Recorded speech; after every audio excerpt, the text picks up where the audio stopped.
估唔到有一日會再返嚟。做咩？驚做唔嚟？放心，萬無一失，我哋有最先進嘅 AI 風險檢測系統幫手，工作輕輕鬆鬆。阿羅，科技係幫手，唔係主宰。跟我嚟啦！我哋第一單嘢就係幫你母校40週年翻新前做一次全面風險檢查。結構完整性78%，輕微裂紋不構成即時風險。要測呢啲裂紋係舊樓常見嘅收縮裂縫，唔影響結構。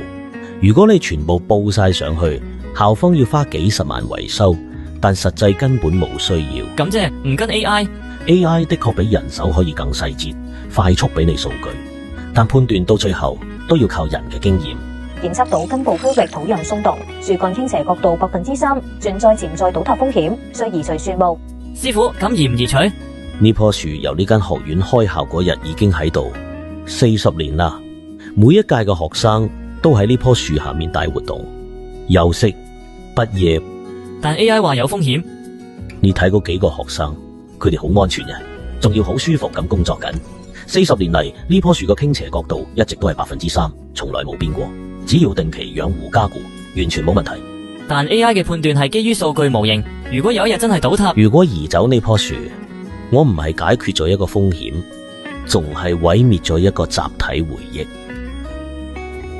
師傅，我明你講咩 ？AI 可以俾我哋數據，但俾唔到同理心。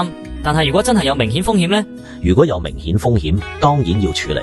問題係 AI 將所有缺陷都當成同等級嘅威脅，但我哋人類知道，有啲缺陷係可以接受嘅，有啲甚至係值得保留嘅。值得保留嘅缺陷，我哋要保護嘅唔止係人命安全，仲有建築同環境背後嘅人性價值。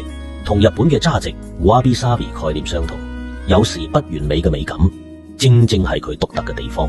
如果每棵樹都垂直生長，每個建築都完美無瑕，呢個世界會好悶。我明白 AI 雖然完美，但唔可以完全依賴。如果唔係，要我哋呢啲測量師做咩呢？你終於開竅啦！記住，我哋嘅價值就係喺數據同人性之間做出平衡嘅判斷。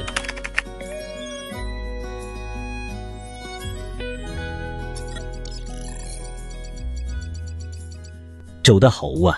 我仲幫佢做咗一個定期監測系統，每個月檢查一次傾斜角度同根部狀況，唔靠 AI 自動判斷，由我親自分析數據。咁先係真正嘅專業。